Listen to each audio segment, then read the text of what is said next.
So 1 and 2, I got 2 and negative 3, and then 2 and positive 1. So I would use substitution for both of those. They're set up really nicely to do that. So you would say negative 3x plus 3 equals 2x minus 7, 5x equals 10, thus x equals 2. Plug that 2 back in, 2 times 2 is 4, 4 minus 7 is negative 3.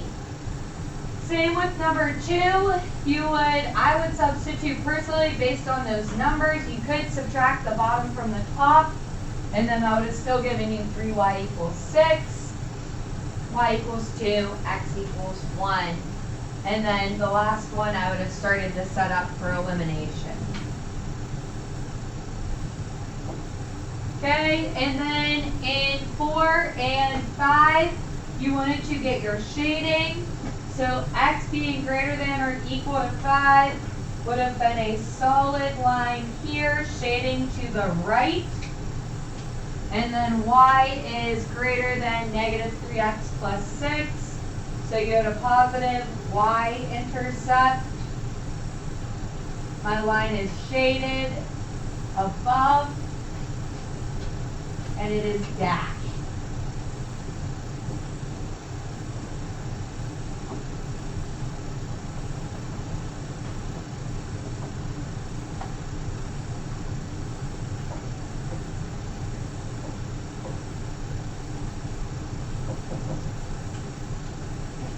So your darkened area would be everything above the green and to the right of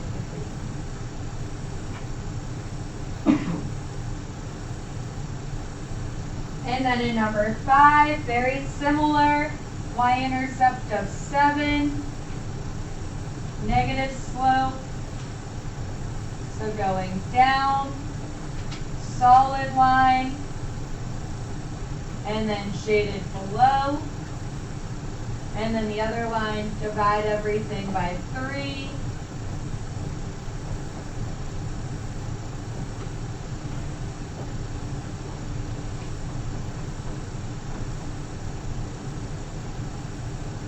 And again, neither your x nor y-intercept are very pretty. So kind of thinking about 2/3, it's 66% of the way through that point. So you're going to be a little bit smaller than above, and then you just kind of apply your slope from there. So up 5 over 3, down 5.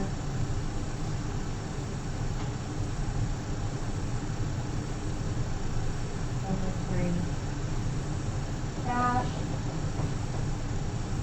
And then that one is above. So your overlap is in here.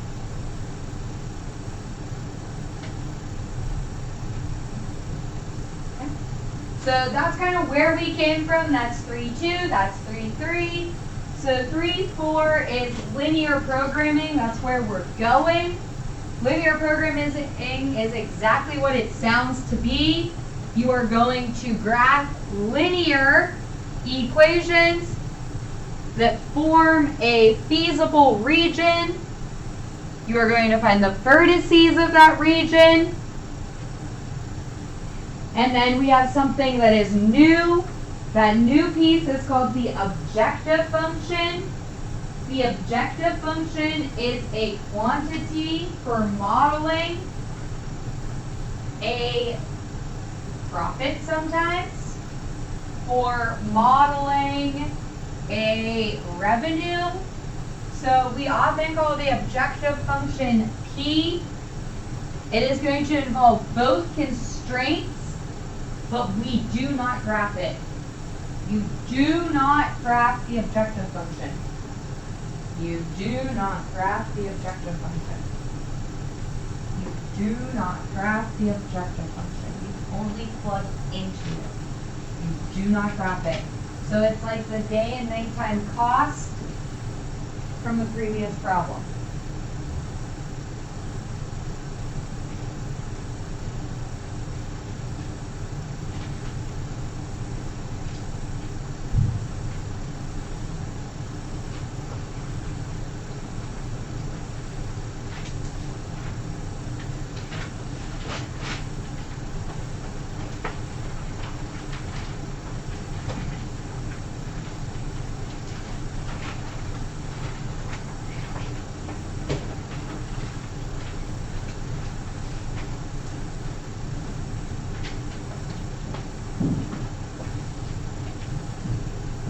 it says, suppose you want to buy some tapes and CDs. You can afford as many as 10 tapes or 7 CDs.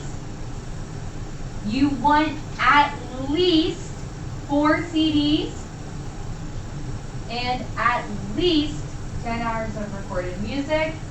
Each tape holds 45 minutes of music, and each CD holds an hour of music. So you need to get 45 minutes and hours to be all the same. So we cannot have one problem being in terms of minutes and another problem being in terms of hours. So the first thing I would do is say, okay, I'm getting rid of 45 minutes. 45 minutes is 0.75 of an hour. So I'm crossing out because I don't want to accidentally use that.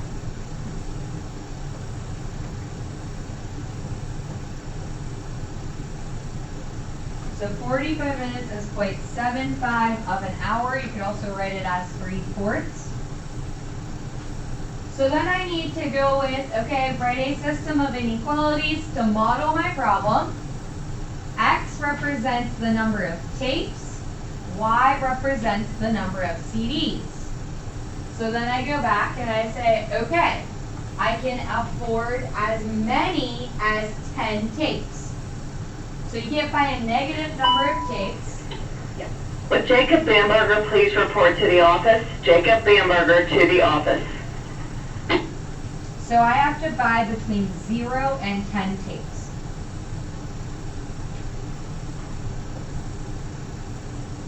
I want to buy at least 4 CDs.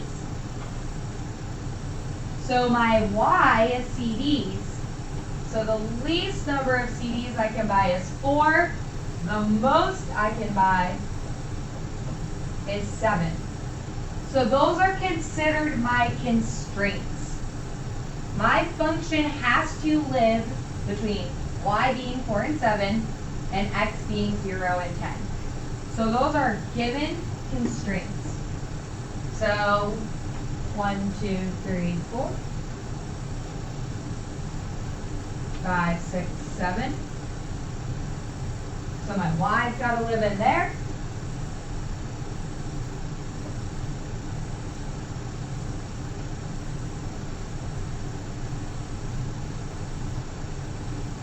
So right now, my only solution region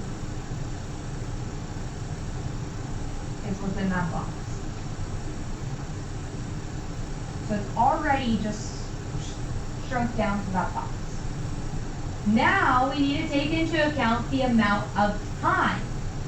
So each tape holds 7.75 hours, or 3/4 of an hour.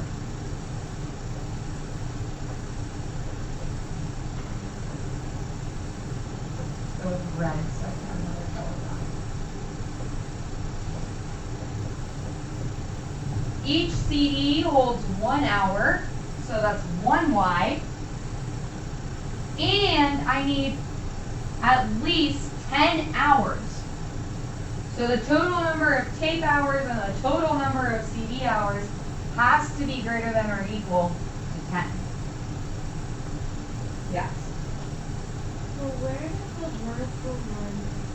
That you can have no more than 10 tapes, because X is tapes. Came from the purple.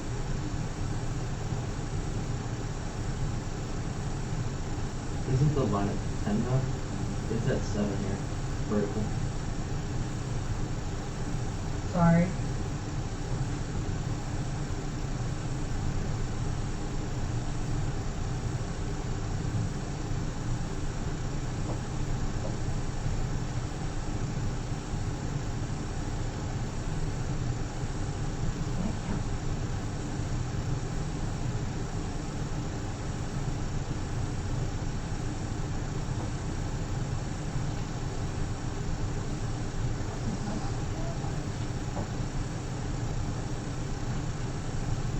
Solve your red equation for Y so you can graph it and see do you shade above or below.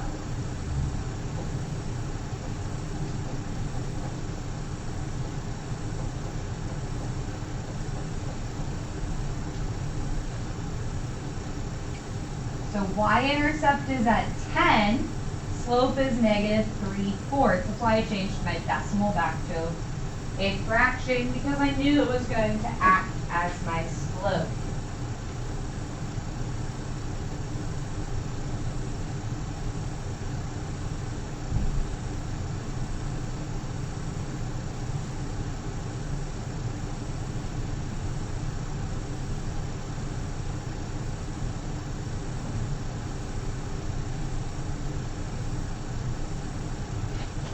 Now, y has to be greater than, so you shade above, thus creating that trapezoidal region.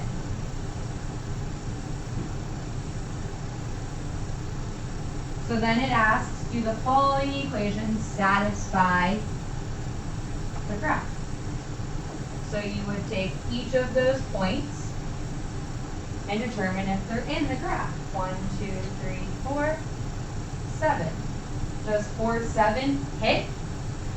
Yeah. So 4, 7 acts as a solution to this graph. 4, 7 is actually also one of my vertices. How about 12, 7? Can I buy 12 tapes?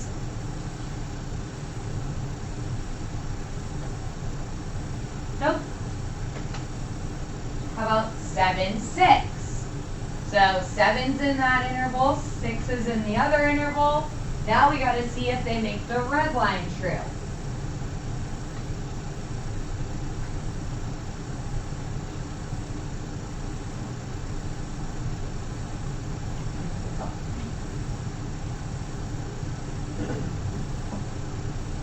So that answer is yes.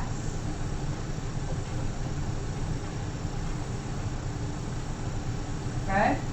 9. So we know 9 works. But how about 4?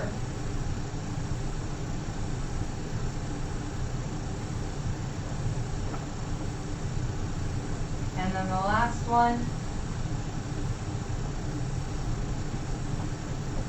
So the first one and the last one are both vertices. So they both work for this problem. Letter D is the introduction of the objective function.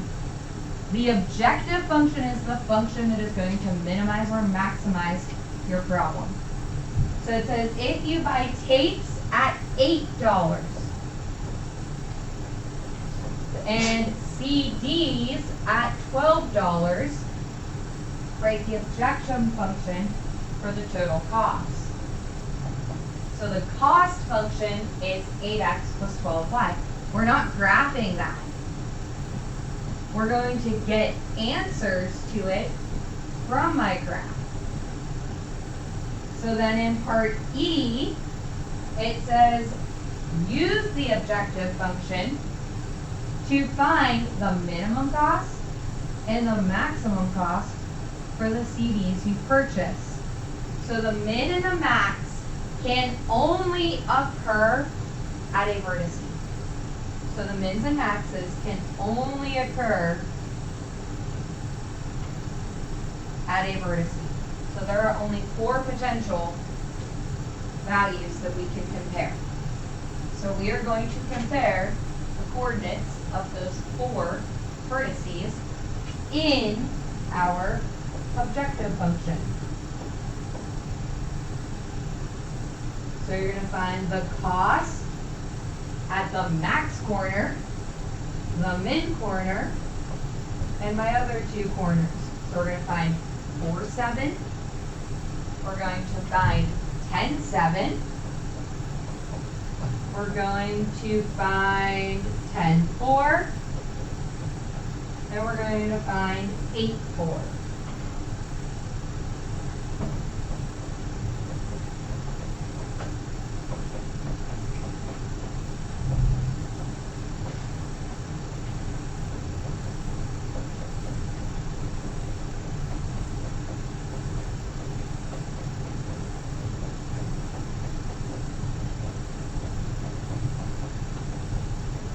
What's nice is a lot of the numbers are repetitive, right? Like 8 times 10 happens, so on and so forth. Whatever number is the highest is your min.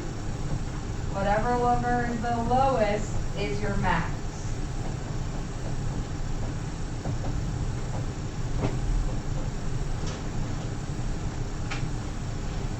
Okay, your homework is short. There's only 7 problems. It is very similar to these. They're not word problems though. They're just graphing. So it's actually easier. I don't make you find the equations. It gives you them all. So do the homework that's under the assignment for Tuesday.